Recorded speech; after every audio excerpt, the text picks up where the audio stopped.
जी ने बोला कि चुनाव आयोग की जिम्मेदारी बनती है कि वो निष्पक्ष चुनाव करवाए। और सबसे महत्वपूर्ण बात जो अजय चंद्राकर जी ने बोली कि एक मुख्यमंत्री, एक प्रदेश के मुख्यमंत्री अगर सवाल खड़े कर रहा है तो आपका ये दायित्व बनता है, चुनाव आयोग का दायित्व बनता है कि उसके बारे में सोचे, उसकी अगर जांच की अगर जरूरत पड़े तो जांच बैठाए। और सबसे बड़ा देखिए महत्वपूर्ण बात जो मैं बोलना चाहूंगा कि अगर निष्पक्ष जांच कैसे होगी, तो निष्पक्ष जांच तभी होगी जब आप चेकिंग कर रहे हैं, गाड़ियों की चेकिंग कर रहे हैं, किसी इंसान की भी चेकिंग करें, आम जनता की भी चेकिंग करें, तो आप सबकी चेकिंग कीजिए। एयरपोर्ट से अगर लोग उतारे, अधिकारी उतरे, उनकी भी बक्से की जांच की, उनकी भी सूटकेस की जांच की, सीआरपी की गाड़ी आ रही है तो उनकी भी जांच की। एक चीज मैं बोलना चाहूंगा, देखिए बीजेपी का काम क्या है। अब बीजेपी क्या है ना, अगर एक व्यक्ति जो अच्छा खासा देख सकता है उसका भ्रम फैलाएगी कि अंधा अंधा अंधा, मगर वही व्यक्ति, वैसे वाले व्यक्ति इनकी फिर नैया 14 पर लेके जाते हैं।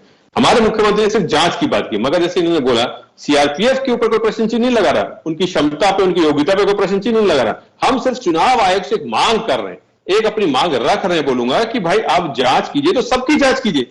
यहां पर सबसे बड़ी बात देखिए, अमित शाह जी आए थे कुछ महीनों पहले, अजय चंद्राकर जी को मालूम होगा, उन्होंने खुद ने बोला कि यहाँ पे 65% नक्सली घटना कम हो गई है। जब नक्सली घटना कम हो गई है, और एनसीआर पे डाटा ये बोलता है कि भाई जो इनके 14 जिलों में जो नक्सली घटना होती थी, उसमें से कुछ जिले ऐसे जो कोंडागांव उसके आसपास जिले जो नक्सल प्रभावित क्षेत्रों से बाहर आ चुके हैं। तो जब अब नक्सली क्षेत्र है नहीं उतने, तो पिछले बार के चुनाव से लगभग 70% ज्यादा सीआरपी बुलाने की जरूरत क्या है, जब आप खुद बोलते हैं और अमित शाह जी होम मिनिस्टर होकर खुद आके बताते हैं कि यहाँ घटना कम हो गई है, जिले बाहर आ रहे हैं, तो ये दिखता है कि कुछ ना कुछ तो है। और सबसे बड़ा, अगर कोई प्रश्न चिन्ह लगा रहा है, कोई आम व्यक्ति नहीं लगा रहा है, प्रदेश का मुख्यमंत्री लगा रहा है, वो भी वो प्रदेश का जहां पे चुनाव हो रहे, तो दायित्व बनता है चुनाव आयोग की। देखिए इनके, मैं बीजेपी की बात करूं, चुनाव जीतने के कुछ किसी भी हद तक जा सकते हैं।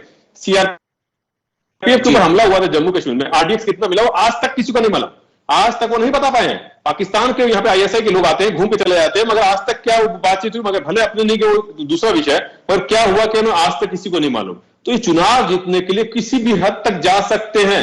हमारा झीरम कांड भी एक उदाहरण है उसी का, कि कैसे षड्यंत्र किया गया। हमको, हमारी यात्रा चल रही है, हमको 70 से 80 वहां पे सीआरपीएफ